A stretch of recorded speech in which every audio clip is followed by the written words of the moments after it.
Welcome to the Gate 7 International Podcast, your official English source for all things Olympiacos FC and Greek football.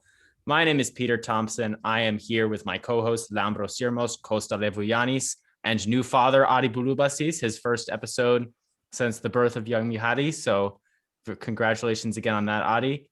And we're here with our special guest today as well, Michael Vissini, making his third appearance on the podcast to chat about our match with Larisa in the final game before the split. Michael, how are you doing? Don't know how to feel about the result, but look, there was other results in the league that went my way. So it's true. Yeah. So it's really a dogfight down in the bottom of the ladder. So I'm looking forward to it in the playouts. Yeah, I just have a question. Like, who do you think are like the worst teams? Because watching Larisa today, I didn't think they're the worst team we've played, to be honest.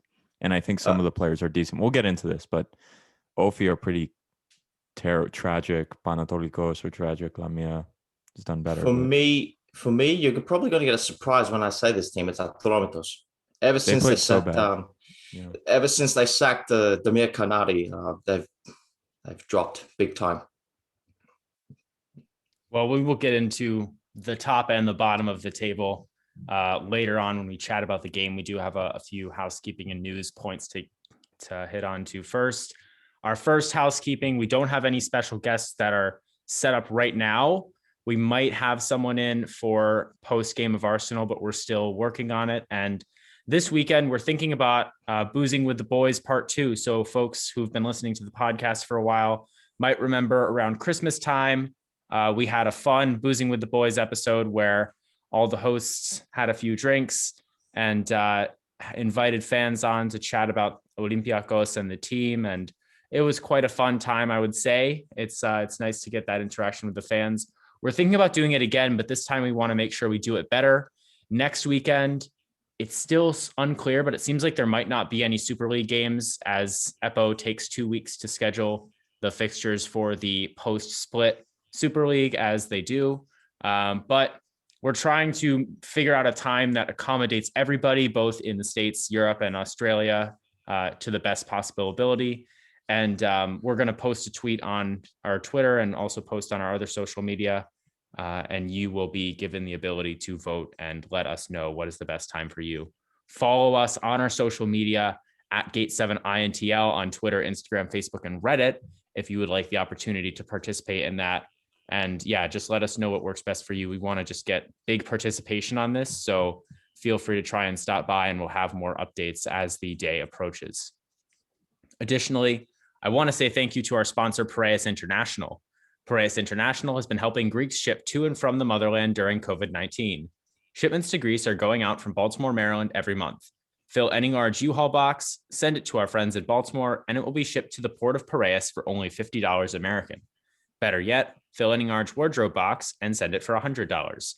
Give them a call at 410-675-4696 or send an email to sales@piraeusintl.com. A couple news points to get into, and we'll talk a little bit about the Arsenal game as well, although we already covered it on Thursday. And then we'll get into Larisa. So first of all, quick national team bullet point as call-ups rapidly approach. An Open TV presenter has stated that Sokrati and Manola were reached out by JVS or somebody about joining the Ethniki, and they said no. Now, this is interesting. If you remember, we did an episode last weekend with Chris Wheatley, and he said that he was interviewing an Olympiacos player who's also played for Arsenal. This happened to be Sokratis. He asked Sokratis if anyone had contacted him about the national team. Any guesses for what Sokratis said, folks? Given that it's Open TV making these crazy reports. Sokratis said no. He said no one has contacted me. So I mean, this is all very interesting stuff, and we've seen all sorts of crazy reports. Manola is back in the team, all this stuff. But I mean, let's folks, we're gonna see Hatzidiakos and Svarnas. Just get ready for it. That's all we have to say about this. We'll have more to comment as the call-ups are released. I know I did a shout out to Sport Time one podcast, but like there's a heavy ranking. It's like SDNA, Sport Time's at the top for me. Sport Time, SDNA, Open TV.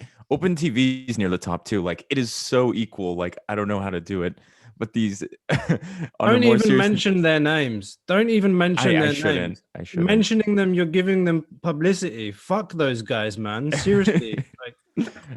No, for sure. So I guess we'll get to the substance point. I heard Capino is getting called up as well. the tragic goalkeeper. They're like, show them you don't have any bias against ex-Olympiacos players or Chrono Olympiacos players. He's like, I know it. I'll call Capino up. Like Capino legit plays in the second division of Germany, and he hasn't played like consistent football in like 2 years. He's just starting to play a little bit, but it's a bit mad. And then Kyriakos Papadopoulos, like he's in a there. blast from the past. Is he playing in like a mid-table Croatian team? Is like called up too. Like, bro, what are we living? I think this is the beginning of the end for JPS. But we'll wait to see the full squad list soon. But seriously, it amazes me how like aggressive some people on social media get whenever there's like a hint that like there's a conversation about Manolas and Socrates coming back, and they're like, oh, they played shit in the World Cup and they weren't good here and they weren't good there, and let's play with Zavelas and Stafylidis and Hadzidiakos. It's like, I can understand that Socrates hasn't played for like over 6 months. But like the whole thing, like with Manolas, like Manolas is a top-rated defender in the Italian league, where like the best league when it comes to defenders, and like just I don't get it. It's like, yes, okay, we have red and white goggles when we're here, but when we're talking about the national team, we're talking about the national team. And seriously, we don't have defenders like Siovas, Manolas, and Papastathopoulos in the national team, and we have Zavelas as our starting centre back. Are you fucking kidding me? Sorry, just like I needed to say that because every time this discussion comes up on social media, it's the same. It's like, oh, Socrates, this, oh, Manolas, they're not committed, they're whiners. It's like, okay. And they're like, oh, the other thing, they're not nice people, you know. With Neri Castillo, was he a nice guy? Nope. So many good players. Like no, it's not about whether they're a nice guy. Wait, can I just say this too? These guys want to win. Zavelas almost tanked our whole national team in Brazil. Does anyone remember that? Like literally, though, we almost had like a France, was it 2010 World Cup where the whole national team blew up because Zavelas went on and on with Maniatis about PAOK and bullshit. So, like, how is he back in the fold? And he's just like, oh yeah, Zavelas a fighter. Zavelas almost ruined our World Cup like 7 years ago. People just don't care. It's also ridiculous because look, for me, I'm of the opinion that don't leave any stone unturned. If you want to give him a go, give him a go. It's fine. I'm not going to get super upset about that. The thing that bothers me is, and this is totally like Greek fans just sometimes will just go off their rocker when like one or two good things happens for a player. Like people were already saying, oh, Hadzidiakos and Mavropanos are the best CBs in Europe. Like, guys, calm down a second. Mavropanos has played like 600 minutes of football, like consistent. And he's been good. No one's disagreed. Deserves a call-up, 100%. But we need to pump the brakes here. Hadzidiakos as well, like, I think he's played well. I don't think he's even the best in Holland, to be perfectly honest with you. But I think he's played well. Worthy of a call-up. But we got to, like, chill. We have to relax. Like, these guys aren't the best here, And the people saying that Manolas and Socrates, good riddance, they're no better than Mavropanos or Hadzidiakos, I have no idea what world you're living in. If you're rating a guy that plays 500 minutes really good over a guy that's been playing almost 3,000 at a high level in one of the top 3 leagues in Europe, I don't know what to tell you. That's my thoughts on the whole thing. Adi, you might not want to play this episode to Mihadi. You might want to make sure maybe skip over to this one. Anyway, moving on. Michael, do you have any comment about the call-ups? I know you're into the national team.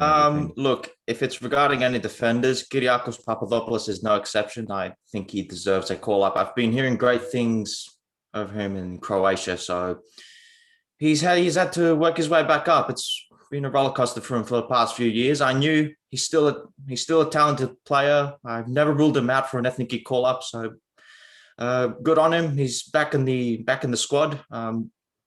for Tzolakis and Manolas, that's one subject I stay out of. But all I can say is that they both need to be in the squad no matter what. They're both our best defenders. That needs to be said. Well, we'll see what JVS comes up with. Looking back to the Super League, of course, the pre-split Super League has finished. Everyone has played each other twice. And giving a look at the final standings, we've got Olympiacos on 67 points at the top, 16 points clear of Aris. After that, it is Pauk and Ike even farther down the table. Ike are on 48 points and Pauk are on 47. Panathinaikos with 45, Asteras with 42. So in the least, there could be a whole lot of shuffling between that 2 to 6. And it should be interesting to see who lands the European places. Running very quickly through the relegation group, Volos on 33, Yanina on 31, Apollon Smyrna on 28, Atromitos on 28, Lamia on 23, Panathinaikos on 20, Olfi on 19, Larisa on 16 points. Of course, for those who need the reminder, the team who finishes last is automatically relegated. Team who finishes second to last goes into a playoff with the second place team in Super League 2, and the winner of that playoff will get promoted. I've got an interesting question. Just like, we don't have to get into it too much, but it's only 4 tickets for European competition next year. So who do you think is going to get the other 3 tickets? Aris surely get one. Yeah. Oh, I sorry, think the question. Let me rephrase. Who's not going to get? Yeah. Okay. Alex Koutakos, I regret to inform you, I don't think Asteras have it in them to do it. I know it's tough to hear, but I think they probably are out. And then for me, it's between Ike and Panathinaikos. Panathinaikos for me are so unpredictable. Like there was that little bit when they were looking really good, and now like Boani, I guess, is out, and so who knows? I could see them, but I think Pauk will probably grab third, and then I'm not really like that big on Ike, to be honest with you, so I could see them potentially dropping out, but it's hard for me to say between Panathinaikos and Ike personally. I just want to say Pablo Garcia, stay forever, baby. So bad. He's the worst. Oh my God. Losing to Panathinaikos. Well done, man. He gets the best results, man. How many points back is he? 20 points in 26 20 games? points. That's pretty impressive, yeah. Actually. Like, good work, man. Like, what was it? Like, what was the one comment? Pauk deserves to be at the top, but we just don't show it on the field or something. The results don't show. The table doesn't show. Well done, man. Well done. No, he said that they were our equals. Yeah, he said something like we were equal on the field, but like the table's slightly different. I don't remember. Maybe just worry about being equal to Aris. Maybe get there and then you can talk again. Anyway, but I'm gonna say real quick, Aris, Ike, and I'm looking right now. Bologna is so tragic too, so it's like really hard for me. Nasteras is just a nothing. I'm going to go Pauk, I guess. Yeah, I think it's going to be Aris, Ike, Pauk. Panathinaikos just don't have it. The depth as well is just terrible there. Well, we've got a bit of a discussion about the Arsenal game. And the real reason we're doing this is because Adi was preoccupied, understandably, at the time and didn't get to hop on the pod for post-game. But from what he's told me, he's got some things to say. So Adi, I'll just let you have the floor at this point, and then maybe we'll ask Michael for some opinions down the line as well. Obviously, we haven't talked to him about the game either. Well, Michael, I definitely want your opinion on this game, 100%, especially as a neutral, just because it's better. It's always nice to get that third party opinion. But I almost pre-recorded a rant for you guys to play on the last pod after I saw the nonsense that I saw on social media. But I said, wait, I'll let people cool off. I'll check the data because maybe they're right. Maybe there is something to what they're saying. And in some way, shape, or form, yeah. After playing Dr. Phil to some people that were just flabbergasted and in despair after the loss, I understand. There were a lot of emotions running high, so I get it. I understand. And Lambros' rant resonated with me because there wasn't just one person making stupid statements. There were a lot, which is why this came up. If one person said it, we'd have been like, whatever. This guy's an idiot. We don't trust him. We don't believe him, whatever. But there were a lot of people saying stuff, really dumb things about Sa, what have you. Now, before I continue, the abuse José Sa got after this game is unforgivable. If you are one of those people and you listen to our podcast and you sent threatening message to José Sa, go fuck yourself. Unfollow us. Stop listening to this pod. We do not tolerate that. And we don't want you as a fan. That's it. Second is the goals. I saw so many people commenting on how poor José Sa's performance was. So I watched from different angles all 3 goals, about 30 times each, just to see what happened. Did he make mistakes? What could have happened? And the first thing I'm going to tell everybody is the combined expected goal differential for the 3 goals combined was 0.07. If you like math, that means if you replayed those 3 shots 100 times, the Arsenal scores 1 of them in 7 of those 100 games. Okay. They were very fortunate to score those goals. The first goal, that Odegaard shot, it was a rocket. I saw some people commenting on both Reddit and other Arsenal social medias, the potential velocity of the shot. Now, I don't know if it's true or not, which is why I'm not going to say it here because I don't know the validity, but it was a really fast shot. José Sa's attention was off the ball before it was shot. So by the time he looked to see the ball coming, the shot was already coming. His reflex was bad, but that should have been a savable shot. So the criticism for that is correct. Now, he was probably expecting a pass from Odegaard, which is why he was looking and why he didn't see the initial shot come, but it caught him off guard. That's on him. We can say that. The second goal, if you are one of the idiots that said that was an unsavable shot, you're wrong.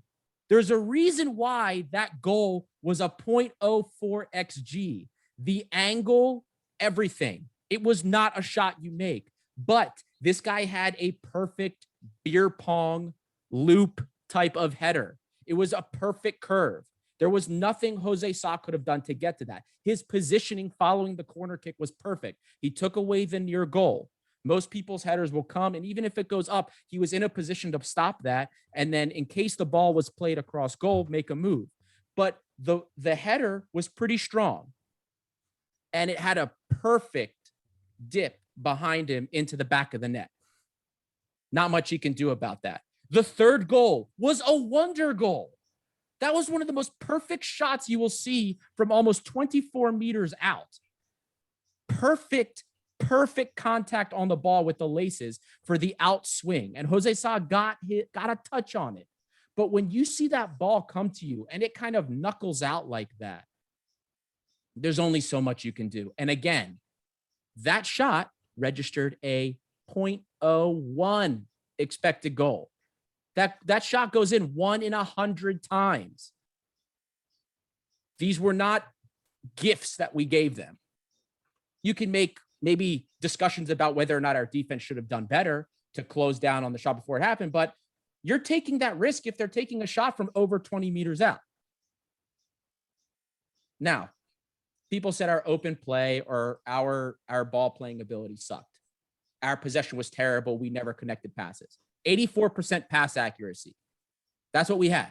Arsenal's was better. Their possession was better. They had more possession of the ball, to be expected.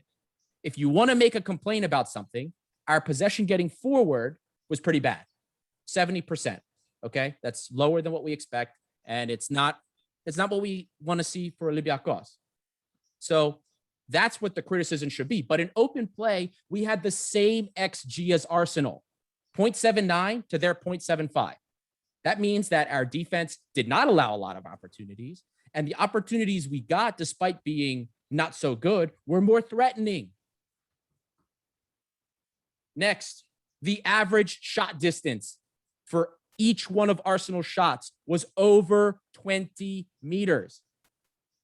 If you're telling me my defense isn't allowing shots inside 20 meters, inside the penalty area, I'm happy. I am very happy with that, especially if it's an open play. You know how many games we've lost when our opponents have had shots over 20 meters when Martins has been coach? Besides Arsenal, 1. And it was the first leg lost to PAOK in the Cuypers back in July. The only time we've ever lost when the opponent's average shot was over 20 meters. The odds were in Arsenal's favor this game. Can I stop you right there? This game. I remember that game. That was actually in February, Yes. right before the Arsenal game, wasn't it? And then we went on to beat Arsenal. No. The first leg was in February. Oh, you're right. And then it got delayed. So maybe there's some coincidence in there. We go on to beat Arsenal. Anyway, just keep going. I just remembered that actually because Guilherme made a post on Instagram and he's like, blah, blah, blah. It'll be different next time. It was BS, blah, blah, blah. Yeah. And then everybody seems to keep forgetting, we did not have one healthy CB. Socrates played, but he's nursing an injury and it visibly bothers him. No healthy CBs. You can't expect to play a team that has 15 times your budget and compete when you don't have a healthy CB. Better yet, we had to repurpose our most important midfielder as a center back to deal with it. What are you expecting us to do? This isn't FIFA.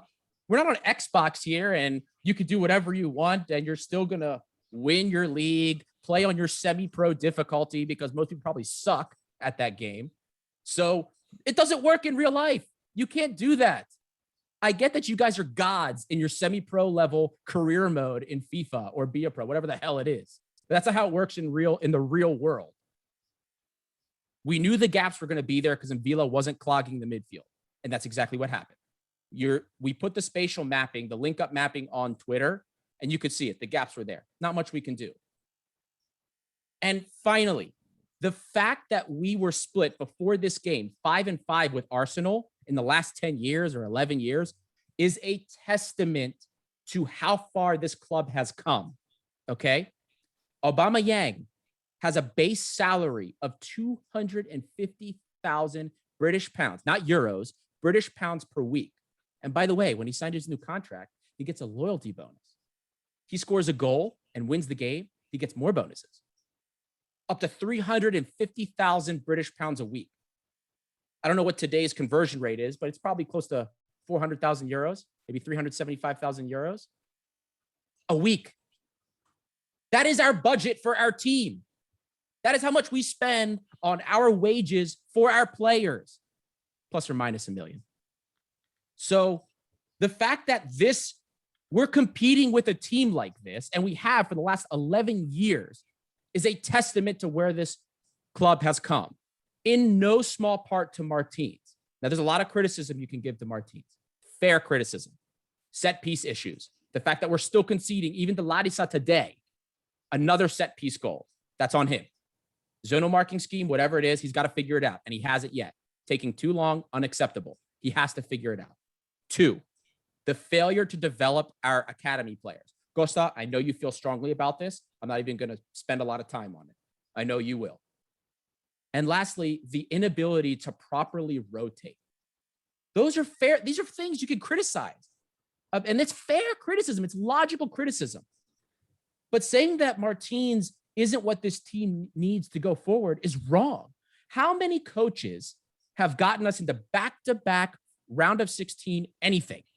Champions League, Europa League, or otherwise? 0. Ernesto Valverde, we all think is probably the best coach we've had. I agree. I loved him.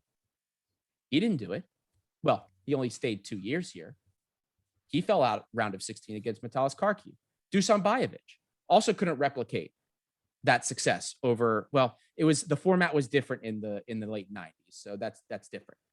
But even if you look back since the 90s, the club has never been able to successfully go 2 years in a row deep into any European competition. Look what happened after we played Manchester United, 2013, 2014. We bowed out round of 32 Europa the following year.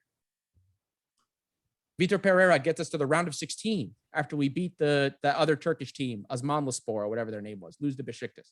What happened the next year? We couldn't get to the round of 16 again.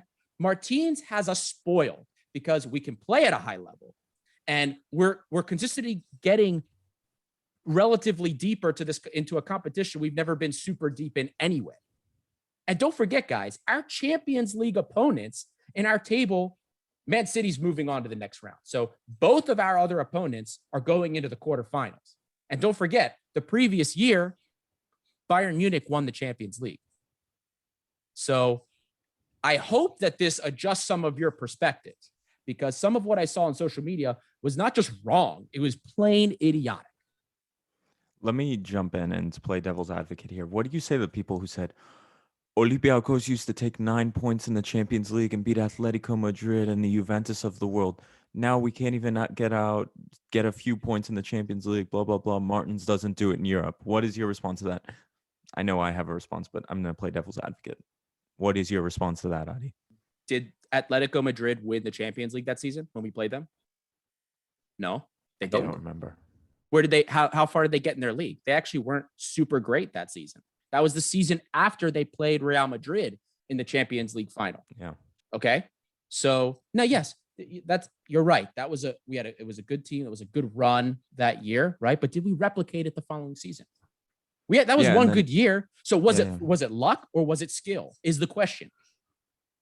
Yeah. If you can replicate it, it's not luck. It is skill. That is the difference. Martins is replicating, and we are still doing well. Now, if he regresses, then that's a different conversation. But we're still here, despite a lot of setbacks, by the way, and despite an overhauled defense. Need I remind everybody for the 800th time? Overhauled defense. We had 3 new starting defenders again. Well, a whole new starting lineup of defense against Arsenal than we've had all year so far. That's it. Adi, you've pretty much nailed it, all of it. Lambros probably just gave that segue from last episode that I've listened to. And the what I saw after full time was ridiculous. I thought it was pathetic from those minority of fans. Calling for Martin's head, like you're going to hear it from me, calling for Martin's head. What's the biggest challenge that's going to face Olympiacos in the future? It's replacing Pedro Martins. So you just want to blow it all away by sacking him? What are you going to gain from it? What's Olympiacos going to gain from sacking Martins? We'll get Lemonis back. Fortunis is coming back at striker, baby. We're going all the way this time. I don't know what these idiots want, man. Yeah, look, I watched the game. I thought, look, Olympiacos was down to their last resources, like MV at centre back. What more do you want? He was obviously the missing piece from the midfield. He could have prevented some errors from happening during the game. Like he was obviously that played a big factor into the results. So yeah, you could argue that Martins in the past has rotated the team wrongly, but yeah, that's fair. But you're calling for Martin's head? Seriously? You're winning the league. And you're also this far in Europe, round of 16. What more can you ask from him? Try next season. Try and go further. Like, you've now got a whole new backline. Let's see what happens. Like, you don't want to blow it away. And also calling in that, what happened to José Sa? Like, after the game, I saw his wife post something on Instagram that he received abuse, and that's disgusting. There's no tolerance for that. Like, there's nothing you can say. They're not fans. But I saw the goals. The only one you can argue that he could save was Odegaard's first goal for Arsenal. That's pretty much it. The other two, not preventable. The amount of times that he saved us. Yes. Like, people just have such amount a of times. short memory. It's like in the Europa League with Betis a couple of years ago, in the league, in the derbies, like, he's been such a reliable keeper, one of the best keepers we've had in a long time. I think he's up there with Roberto. I do agree that he's had a dip of form since the Ajax game before Christmas or after, I can't remember. But I mean, this is completely not tolerable, as you said right at the beginning. And seriously, these people that spend time to send abuse to him online and to his wife. Yeah, it's disgusting. It's disgusting. And you got to realize, I don't know if I remember this. Maybe you guys can correct me. He's the one that replaced Yaniotis in Pedro Martin's first season. So Yeah. think of the level that Yaniotis is playing at now. He's at Atromitos and he's just dropped. Remember the time he was in the Ethniki? He's out of that picture because he's not a good goalkeeper. He's not what Pedro Martins expected him to do. Look who came in and replaced him, José Sa, and he's been excellent for Olympiacos. I think he's been excellent. And everyone else, even neutral fans have been saying it. He's a top goalkeeper. You want him out of the team. Who are you going to replace him with? You have inexperienced Tzolakis. Nothing against him. Hope he becomes a big star in the future. Christensen, an old boy of mine from my club, decent keeper, but he's not a perfect replacement for José Sa. He's got his weaknesses there. Who are you going to replace him with? You need to go big in the market, and especially with COVID, who are you going to bring? Yeah. No, exactly. I saw the calls for Tzolakis, who I would love to see become a great keeper for Olympiacos one day. But are we literally not forgetting when he has played? He weighs like 20 kilos soaking wet. Like, Tzolakis is going to dominate the air in a European game. Let's play Tzolakis for the rest of the season. People are, I'm not going to get back on the rant. Like, maybe they see Tzolakis is good on Football Manager and they think, oh, this will do. Have you guys even seen a picture of Tzolakis? He's like 17-year-old, 15 pounds. Like, his mother keeps feeding him food so he'll try to gain weight, but it's just not working. Like, this is a grown man's sport, and this is the highest level. What happens when Tzolakis doesn't make the Odegaard save? What happens when Tzolakis doesn't make the freaking header from Aubameyang save? Are we forgetting about that? That was a sure goal that Sa saved. People forget about that.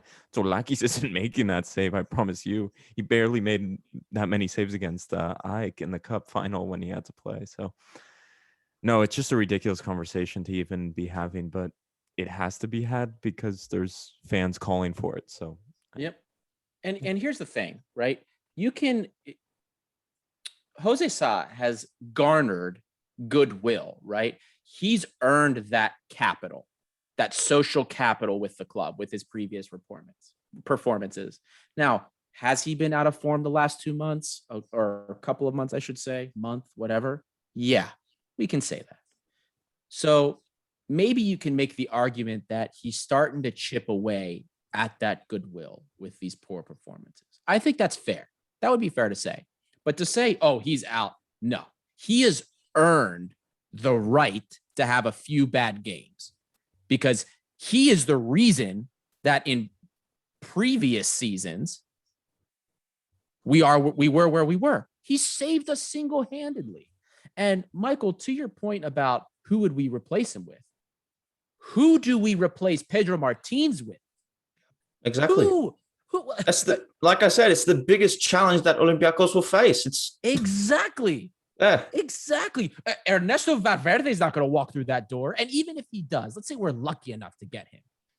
He has some family situations, we'll say, a situation with his family, which is why we've never been able to keep him for more than 2 seasons because he doesn't want to uproot his family from Spain. There's care he gets for his family in Spain, and he doesn't want to bring it to Greece. One of his family members, I believe it's his son, has some complications. And the care that he was getting for him, or at least this was back when Marinakis first took over, was there. So he wasn't comfortable staying here. Maybe that's because the care in Greece, the medical care isn't up to par, whatever the reason is. We have a long-term vision for the first time since probably when we hired Dusan Bajevic in the 90s, when he stayed 3 years. We've never had that. We've always had a carousel. You want to give this up when promising things are coming out of this club now? It's ridiculous. It's absolutely ridiculous. Well, I think we're all on the same page. Costa, is there anything else you have to say about this whole topic?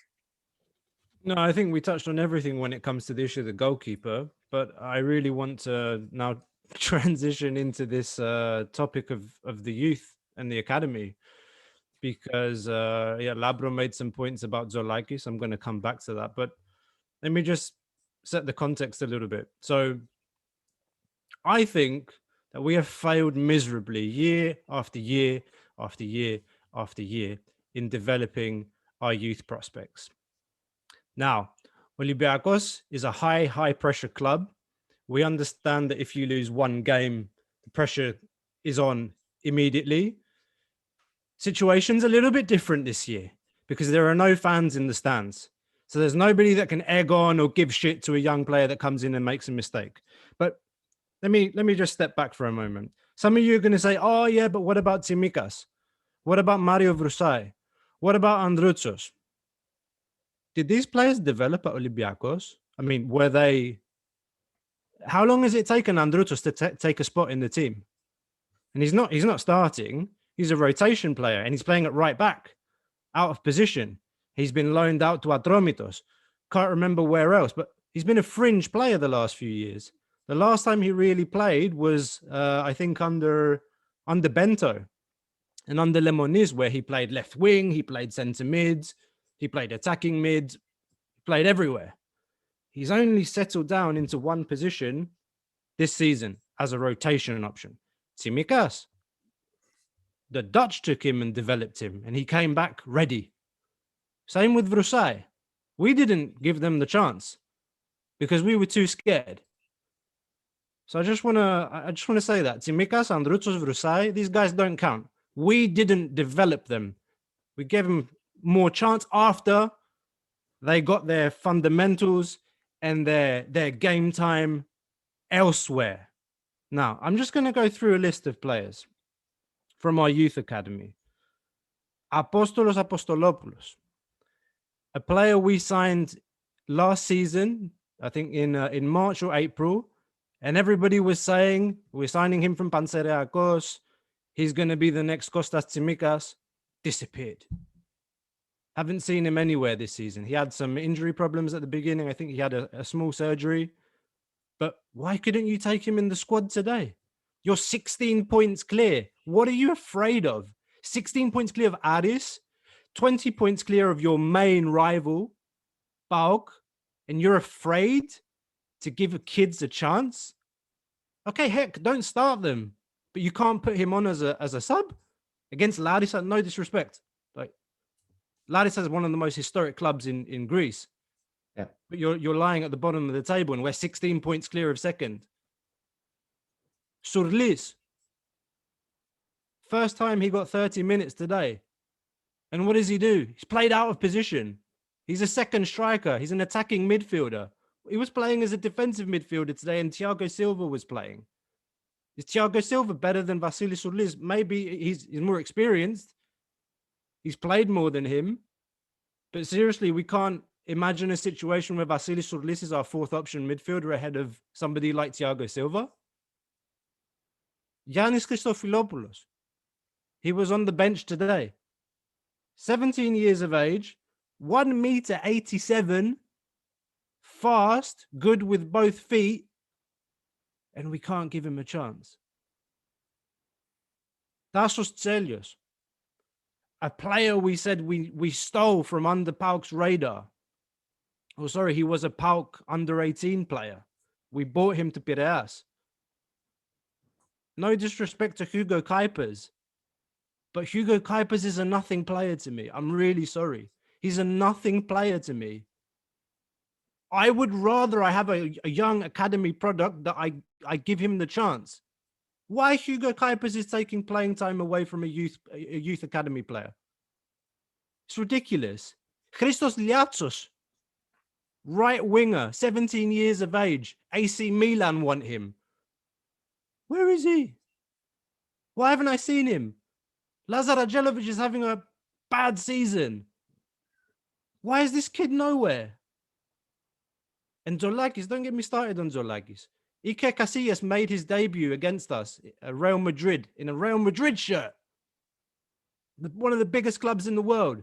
He came to Olympic Stadium with 88,000 people in 1998 and he started a game. You gotta give these guys a chance. Christensen came in to play to keep Tzolakis on his feet, not José Sa. But anyway, I'm almost done with my rant. We need to give we seriously do not we haven't learned as a club. We have not learned to manage our youth. If we don't trust them, let's set up like an arrangement with Willem or some clubs abroad where we say, okay, guys, you know, the pressure's too big here. You guys need to go abroad, play in a high league for a mid-table team or a relegation team to go and get your development and come back. But the way we've been managing these players is so poor, and it's really pissed me off. And last thing, really, there are some squad players in our team, foreign players that we've brought in that aren't good enough, or they shouldn't be taking away the opportunity from these kids, these young Greek kids, to play for the team that they've grown up in at Redi from the age of 11, 12, 13, whatever. Rant over. I agree with you 100%, Costa. Everything you said. Now, one thing I will say, Tzolakis has played in a lot of different positions, not just in times he's appeared for the first team, but also for the academy. He's playing in that deeper center mid role. He's actually even played right wing also. He's played right mid. He's played left mid. Just the data that's available from Y-Scout for those things. He's played in a lot of places. Another midfield type of player like Adrutos that's apparently has a versatile skill set. And this is why I'm such a proponent of the Olympiacos B, Panathinaikos B, that system. All the other leagues have it. Why can't Greece do it? This is another reason why I get upset with Ramenos, because I think I remember 3 years ago, he was asked about this and he's like, oh, no, never. It's just another opportunity for some clubs to take advantage.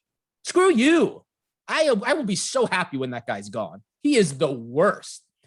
I mean, I know donkeys that could run this league better than Ramenos. It is a disgrace.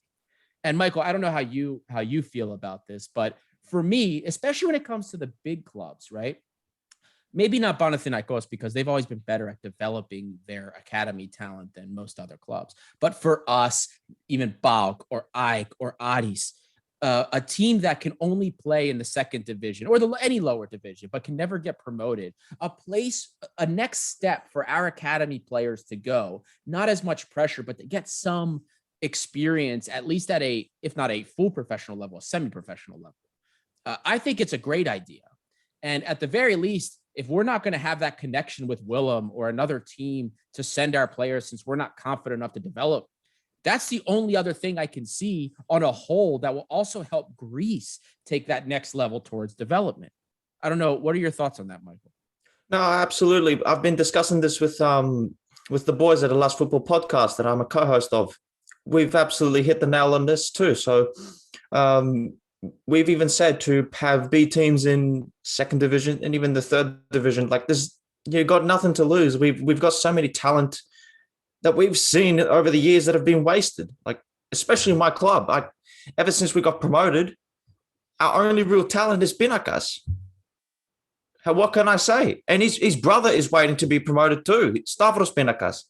So, and the guy that recognized Dimitris Pinakas is Miltos Jakas. He's now the assistant coach of Cyprus. So congratulations to him. But my point is, clubs like Larisa, clubs like Panionios, who are sadly now in the abyss of football, they have produced one of the biggest talents in Greece ever since their foundations.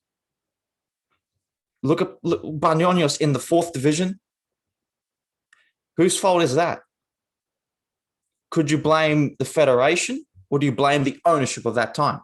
But the point is, another point is the foreign players that have been arriving into the Greek league is, I think it's in excessive. What I propose is a squad cap. Have a certain amount of youth players in a team, as well as amount of Greek players. The maximum I propose for foreign players is at least 7. I think that's enough. And then these reserve leagues that we have at the moment, what do these youngsters gain? All they're doing is just running in the youth league. Why can't we just loan them out to these second division clubs? I hear that you guys have loaned out Yannis Kosti to Olympiakos. I hear he's doing okay there. But do you want to see him in Olympiacos B team in the second division? Sure, you would want to see that. So do I with my youth players for AEL. That's all I have to say. Just on that point, I think the Olympiacos B issue was, like you said, Ari, 2 or 3 years ago, it came up on the agenda, and it was quickly kind of, put to the side. Loaning players out to the second division to clubs like Olympiacos, or there's the other team, I think, Chania, that we've loaned out players to in the past, like Tzolakis and some others. I think one of the young Serbian boys that we have is over there, or Nikolic, sorry, he's Bosnian. I apologize. I don't think that level's not high enough for them. Like, they're never going to come back with any kind of, real experience of playing in a competitive league. Like we've seen with Pinakas and Vrusai. They've gone out to this club, Willem, God bless them. They're a mid-level, mid-table team in the Eredivisie. It's a competitive league. The Dutch have a knack for developing talent. We need to do more of that if we're not going to give them the chance in the Super League. I don't think there's a lot for these kids to gain with going on loan to Olympiacos or Chania. An Olympiacos B team, I think it's good because they learn on Olympiacos system. They play the system that the first team plays. They play against men in their own team. I think that's important. And let's see. I'm not going to get into EPO changes or proposals now, but I think we need to look at that again. First things first, Hugo Cuypers is my boy, and no slander of Hugo Cuypers is accepted. Costa, you let that slip, and I'm gonna forgive it for you because he's Belgian. He's Belgian. I love him. I live in Belgium. No. Anyway, we'll just leave it at that. We love Hugo Cuypers. Now let's focus on the main point. Lazar, you code Masouras. I've seen enough. Are we getting into today's game now? Is that where this is let's heading? get into today's game. Yeah. I would rather have 14-year-old, I don't know, 1-year-old Michalis on the right wing. I don't know. Lazar Angelovic, I am so done with this clown. Lazar, we've seen worse from Lazar, Lambro. We've seen worse from him. It has to be said. It's done. I just hate him. It's over. He can go win the Ballon d'Or at Olympiacos, and I would still hate him. He's burnt the bridge. Cool down. He's burnt the bridge. He's just terrible. He's been so bad. On a serious note, guys, Masouras, what has happened to this man? 2 times in this game. And, it's not Panathinaikos in the 87th minute. It's not Arsenal. But 2 times in this game, he absolutely blew an easy chance twice. How many more chances are we going to give Masouras, people? Square the ball to El Arabi, square the ball, god damn you. He will never learn his lesson. I don't care that he had an assist. I don't want any Masouras fanboys, if such a thing exists, to comment oh, he had the assist. Did El Arabi steal his girlfriend or something? What the hell's going on? Oh my god. It's bad. And then not just that, it's also how he plays on the wing. Okay, guys, we know that he doesn't have the skill set. He doesn't have the ability to take players on. That's not who he is. And that's part of why he has had discussions. I don't know if they're ongoing, but remember Giannakopoulos said he had spoken with Masouras. So I don't know if that's an ongoing thing or if he had spoken to him once. But his thing is always going to be, track back. If he gets the ball, maybe play a cross in, or if he can get a cut in for a shot. That's the only type of winger he is.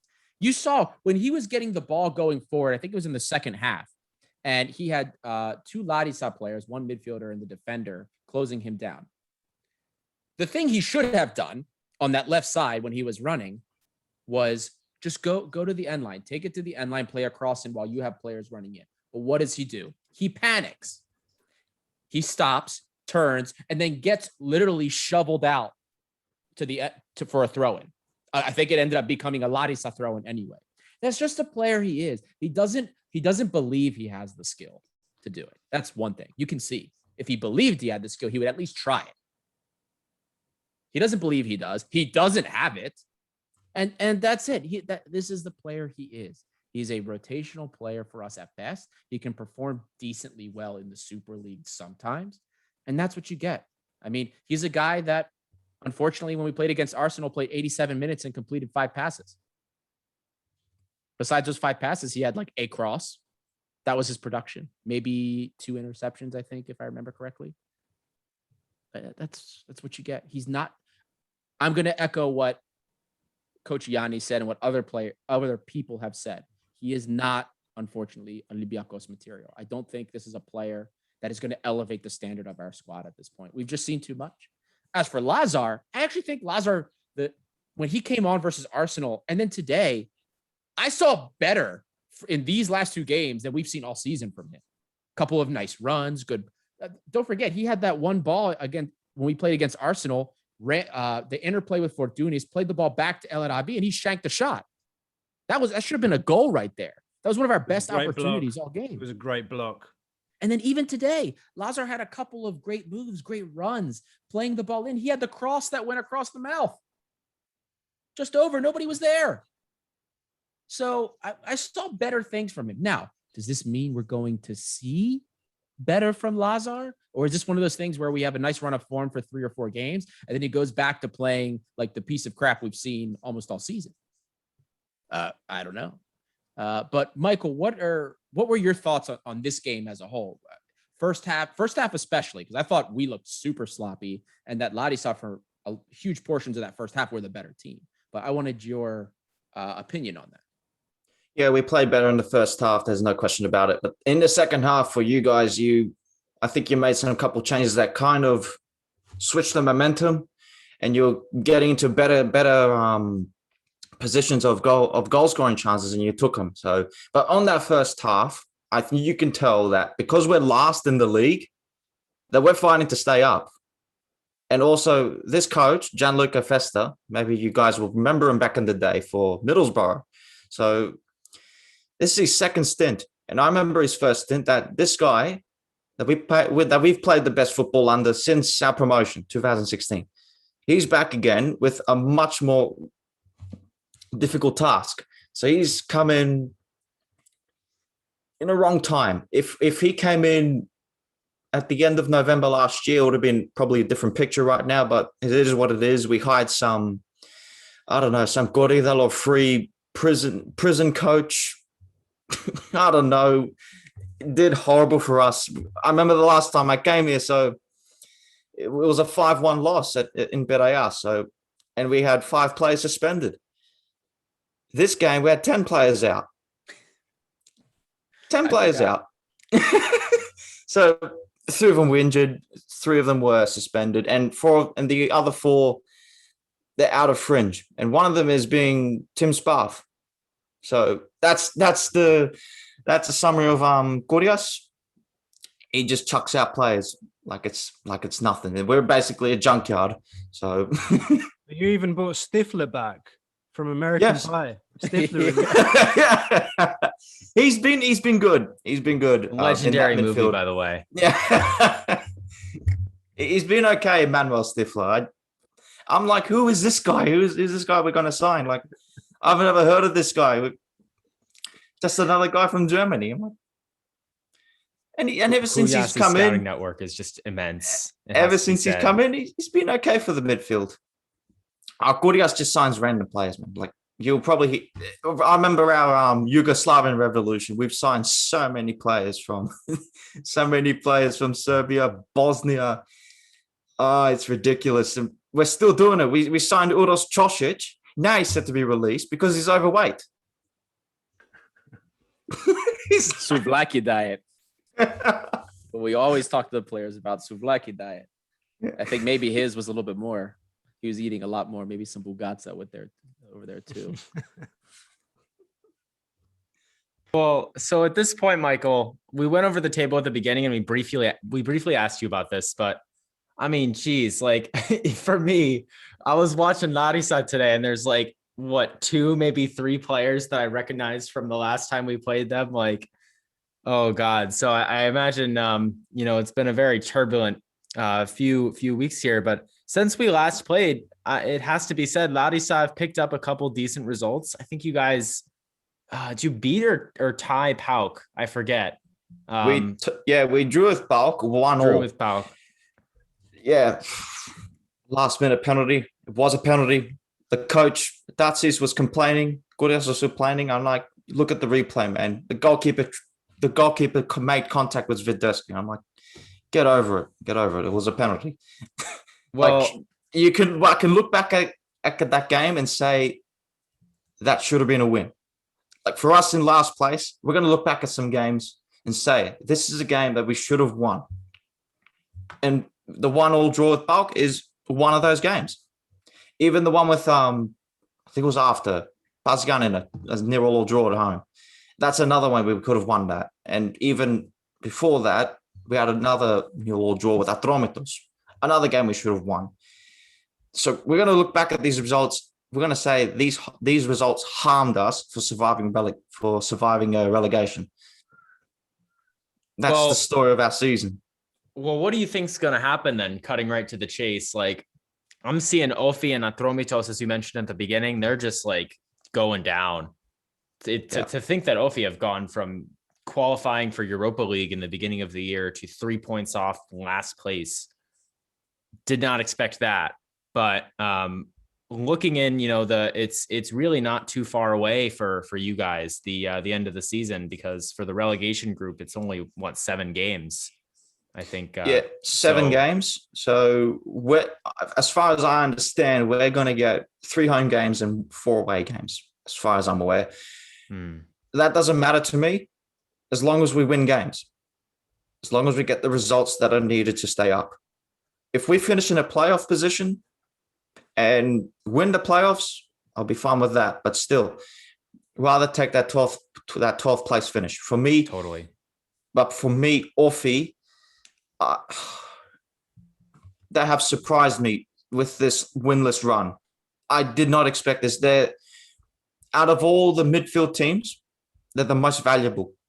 We've got players like De Guzman,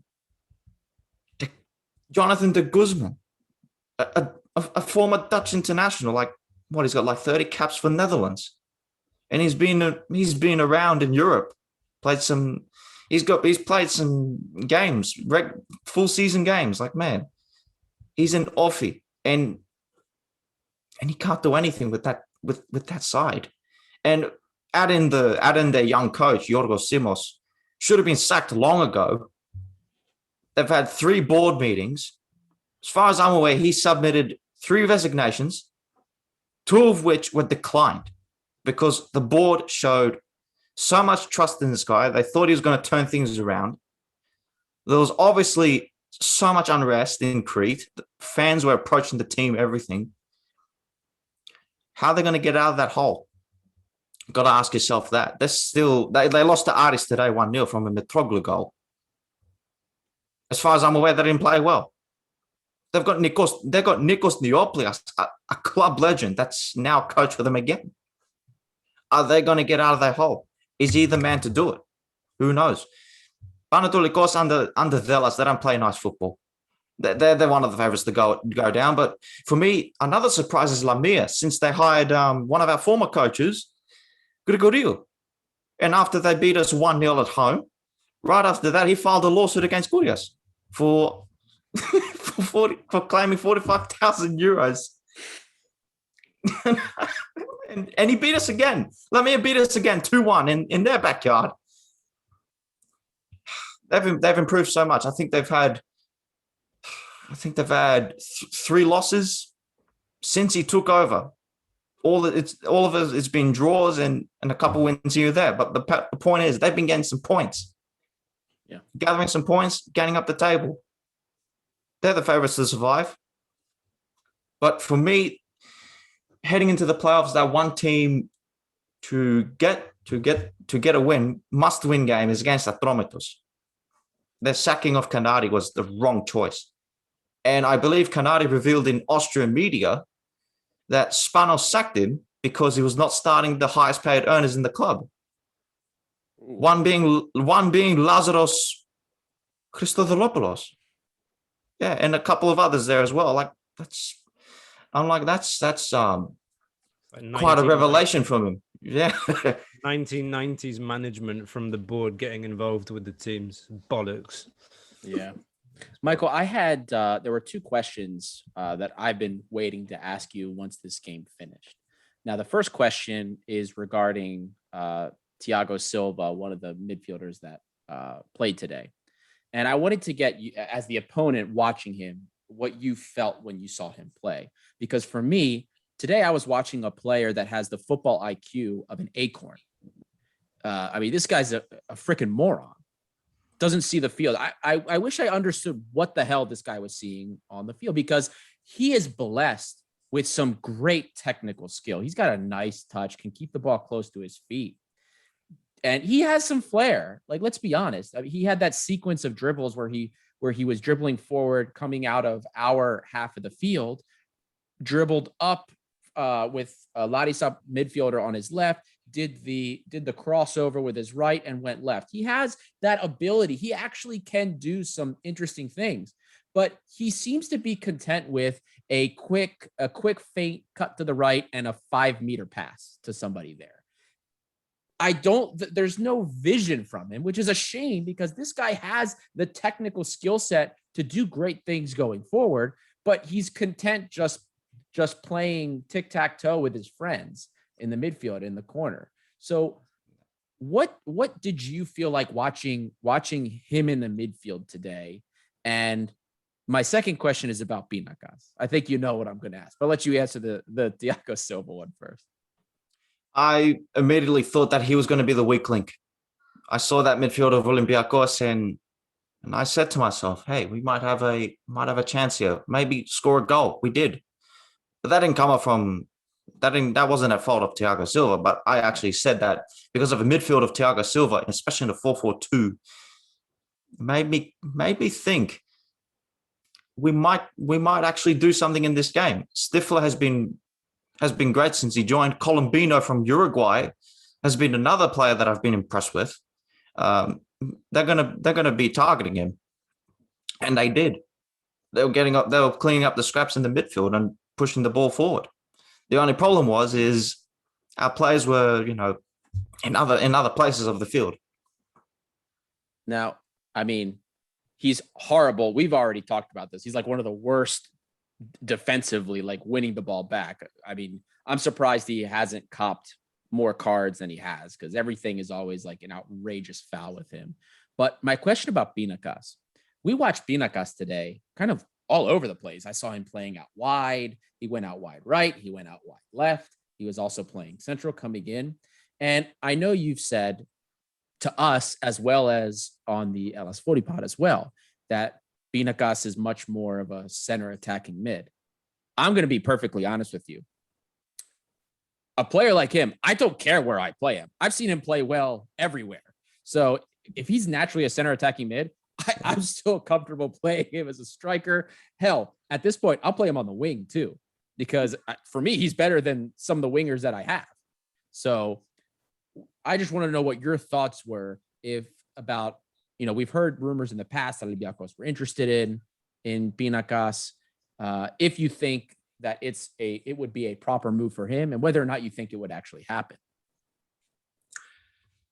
Will that actually happen? I mean, one other transfer in the past that's happened, well, excluding Christensen, there was Giannis Masouras, a 1 million euro transfer plus 10 million sell-on clause. I'm not sure how that went. Like, he was given a chance by Martins, but attitude problems got in the way. I mean, I think we know that. I think we've discussed it. But when he joined us again on loan, like, Giorgos just threw him out of the team because he was not following his physiotherapy program for hamstring injury. He just chucked him out for that reason. And whether it's a good move for Pinakas to Olympiacos, of course it is. Of course it is. But for me, I'd rather see him go abroad. I think he's ready for that step. But I'm not saying that he can't. I'm not saying he won't move to a big club like Olympiacos or another big Greek club too. I don't mind that, as long as you pay the transfer. As long as you pay the transfer fee that he's valued at, 3 million. Yeah. That, of course, he's rated at 3 million because he's one of our biggest talents in a long time. Like, we've never seen such a talent of, with great ball technique and scoring us goals. Like, a 19-year-old is our top scorer, originally a midfielder, and can play in all offensive positions. I think I've mentioned this before.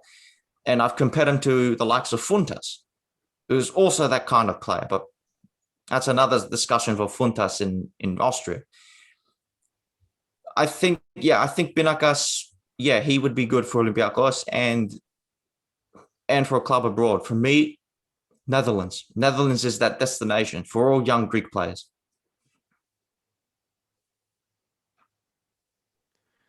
Yeah, obviously for our case, I think we want him, and I told these guys I would take him on the wing as well.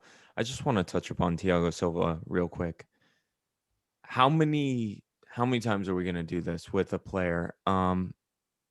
Tiago Silva, Cafu, just absolutely useless. Like, I feel like this goes to Costa's point of like, this is where an academy kid should be playing, or even I was chatting with you guys earlier. I don't see the point of not just putting Androutsos in the midfield and bringing in Drager, who's like, what is he, 22 years old, 23 years old? Like, he's bang average for me, but like, at least he's young. Tiago Silva's like never going anywhere. Is Tiago Silva ever going to play for Olympiacos in big games? Not for me. So what is really the point of he's not in the European list? Well, the European list doesn't really matter right now, but like, I get it, maybe rotation, but I would honestly just put Androutsos in the midfield and Drager, see what he's got. Or even, I don't know. I'm just kind of done with the whole Tiago Silva experiment. That's my opinion on that. I just wanted to. And real quick, actually, going back to what you guys said about Ofi. Ofi did this. So we were talking about the foreign list and the Greek players. Ofi is actually pretty Greek driven. Like, if you look at the roster, it's almost all Greeks. And it may be one of those scenarios where they went too Greek. You know what I mean? They have De Guzman, but I don't think they have anyone else from abroad. Who they brought in the one guy from Australia, Their goalkeeper's also Dutch. He's very the old. Goalkeeper's Dutch as well. They have a couple other. They have a Portuguese player too, I think, somewhere in their team. That Australian striker, it's Apostolos Yano. He used to play for the Ethniki, then switched. Yeah, I remember. Yeah. And they just like have never been able to score goals. And I don't know if it's one of those things where like the owner's off in America and couldn't give a shit about the team. You know what I mean? Like, it feels like if anyone just watched the team play, they didn't even win a game in the playoffs last year. Am I right? Like, this is not a surprise for Ofi to be this terrible. Like, the signs have been there for almost a year. Did they sign Yano? Yeah, they signed Yano in the summer. It's like it never happened. I remember he was quite decent before he moved abroad. Didn't they sign another striker like Castaños, like some guy that played in the Serie A for a little bit? Yeah, like, it's just, I don't know what's going on there. Like, because if you look at, there's people like Giorgos Samaras who are on their board of directors, and Ilias Poursanidis, like serious people, serious professionals. Like, when they were players, they were respectable and like good people. Don't know what's happened there. It's a shame. I think it's a shame. I have another topic. Sorry, go ahead. I think Ofi just not mentally not there. The more losses, your mentality just drops, and it's also Simos's responsibility. And any time I watched Ofi, I saw their 2-0 loss against AEK. He didn't come up with any new solutions. He was just sticking with the same game plan, the same system, and everything. And they kept on doing the same mistakes. That's it. And they're in this position right now. It's sad. Well, I think it's going to be interesting at the bottom of the table there, and I guess we'll have to see. Let's begin to wrap up though, and do as we always do. Although I think we actually didn't do it against Arsenal, understandably. But man of the match, coach's grade. I will say for the coach, for Martins, I'm not going to give him an A. Because I wish we would have seen more of the young players. I can't believe that Tzolakis was the only young player on the bench, the only academy player on the bench even. Like, I get that you need to give El Arabi and whatnot, make sure they're staying fresh. But like, man, do we really need to see Matthew Valbuena for like 5 minutes at the end of this game? So I'm going to go with a B+. Like, I mean, the set pieces, I think, is just something that I don't know what he's going to do with it. Like, it's just a communication issue, I think. So maybe it's good that he's playing Socrates and Vela to get them used to each other. They're probably going to have to play again on Thursday. But anyway, B+ for Martins. And as far as man of the match, honestly, there weren't a lot of performances that really jumped out to me personally. You can always say Fortunis, even though he got subbed off kind of early. I thought he was all right. I think, though, from what I saw, I think I'll go with Socrates, actually. I thought he had a very solid defensive game, looked good. Androutsos, of course, scoring the goal was also another shout. But to be honest, he had some crosses that, he really skied over the box. And so I'll ding him for that a little bit, but he still played well.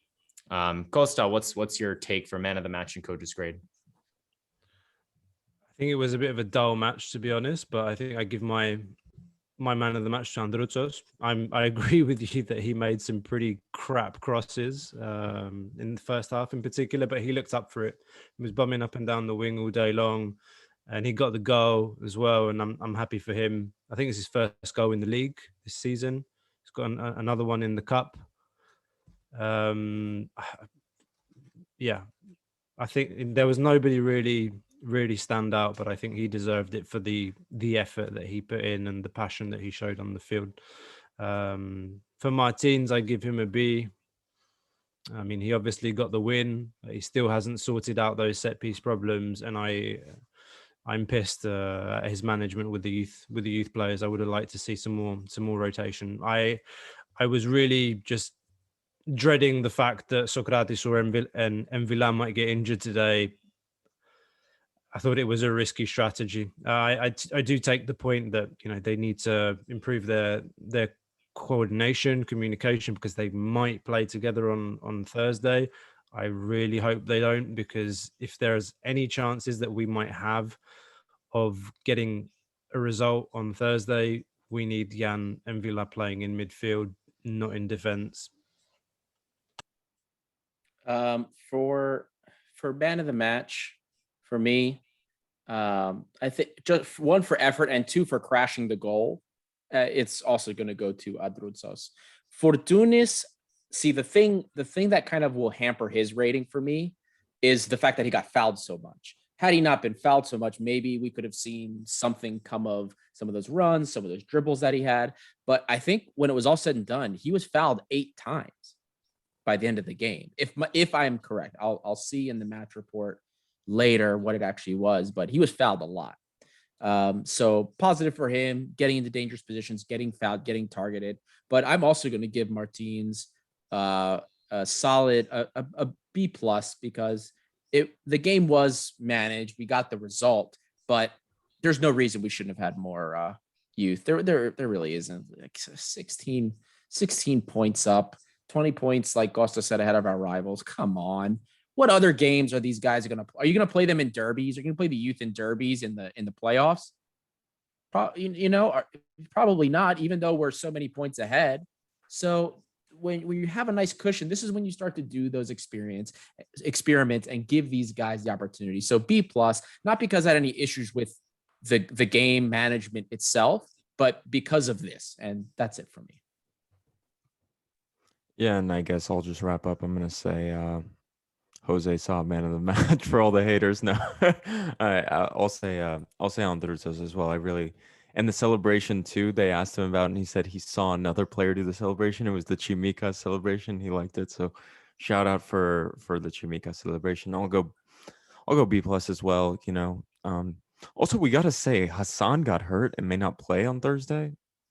If we need like a set piece goal, or we're like desperate for a goal and it's close, that may not be the best of news. So yeah, I guess Michael, to wrap up the ratings. Yeah, well, I just want to say, Lambros, I don't think we're going to be in the position where it's going to matter, to be honest with you, on Thursday. I don't think so either. But yeah, Michael, I mean, if you were to give I guess you can give a man of the match to a Larisa player if you think someone played well, and then give your manager a grade, or whatever you feel.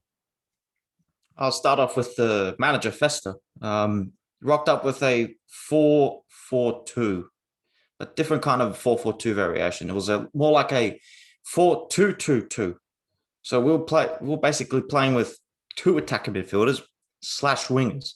So Acuna and Pinakas, they're making some nice runs down their flanks, pressurizing the Olympiacos fullbacks, Polebas and Androutsos, which Androutsos was doing okay, I guess. But most of that work was from Tzolakis. He was giving Acuna a hard time. On the setup, he got it spot on, but the problem was we were doing too many errors. But the only matchup, the only man of the match, I would say, I'm not gonna give it to Pinakas. I'm gonna give it to Adrian Colombino, pressurizing Tiago Silva, the weak link, which kind of did us a job in that first half. So, man of the match, Adrian Colombino. Well, Michael, thank you again very much for coming on and speaking with us today. Always a good time to chat, and really nice to get the update on Larisa as well. I have one last question, Michael. Predictions for the national team. We may not have you on before then. It's Spain and then Georgia, I want to say. Just give me win, loss, draw. And JVS lasted past this international break, yes or no? A result, I'd say a 1-0 loss against Spain and 2-0 win against Georgia. But if I see Svarnas and Mavrias called up, I will lose it. Mavrias hasn't played since November. Bear that in mind, guys. And Svarnas is playing like shit in AEK. Greg has been saying it, even ask him. If these two are called up, forget it. They're going to be called up, and then some. Well, maybe unless Savelas and Staphylidis somehow both make their way into the center backs. Staphylidis has been in like the hospital for 6 months. If he gets called up, JVS will find a way. He'll find a way. Anyway, he's the captain, isn't he? Isn't he the captain? Oh no, wait, it's Bakasetas. He's the captain. Captain Bakasetas. Bakasetas literally like cannot be moved from the squad. Like if he is not selected, I will like literally I don't know what I would do. Anyway, Michael, as we begin to wrap up, obviously you're part of the HellasFooty podcast, which gives a much broader view of the Greek Super League as well as the lower leagues and basically all of Greek football. While you're here, in case some listeners don't already know, in case they're not familiar with you from your previous appearances on the pod, where can people keep up with you on social media and also keep up with your podcasts? Well, you can find me on Twitter. That's where I'm mostly active. I also have an Instagram account under the same name, which I hardly ever use, but I'm mainly on Twitter. I'll talk about Greek football, any team actually, regardless of being my club or not. I'm pretty passionate about the game. We want the game to grow. We want to provide a voice. That's why we've created the initiative of a Last Football podcast. We are on Spotify, Anchor FM, and even Apple. And you can also, if you can't afford those applications, we are also on Google Podcasts too. You can also, and for our social media pages, you can follow us on Twitter at HellasFooty, Instagram, and Facebook. And we also have a blogger site where we do all our blogs. Steve has been pumping up Olympiacos blogs lately, but I've got one in the works for that will be on the playouts. So potential teams that are going to be relegated or survive. I've got that in the works right now, so keep an eye out on it. Make sure you subscribe to the blogger site. So yeah, that's all that needs to be said. So just to go over it again, we are on Twitter, Instagram, Facebook, and we also have a blogger site. Make sure you subscribe to us for all the latest on Greek football. For sure. Well, thank you again, Michael, and hope you enjoyed the game as much as you possibly could. And good luck to Larisa for the rest of the season. Going to be quite an interesting push to try to stay up in the Greek Super League. And thank you all for listening, especially if you've made it this far. Continue to interact with us on social media, Twitter, Instagram, Facebook, Reddit, Gate7INTL. If you're watching on YouTube, give us a like and a subscribe, send a comment, send a nice note, and leave a review if you're watching on Apple or if you're listening on Apple Podcasts as well. And we've got a big game coming up on Thursday. We'll have a post-game podcast dropping Friday morning. And then assuming the game goes the way we think it probably is going to, we'll have a group therapy session on the podcast over the weekend, and we'll all talk about it. So thank you, everybody, and enjoy the rest of your week, and we'll see you very soon.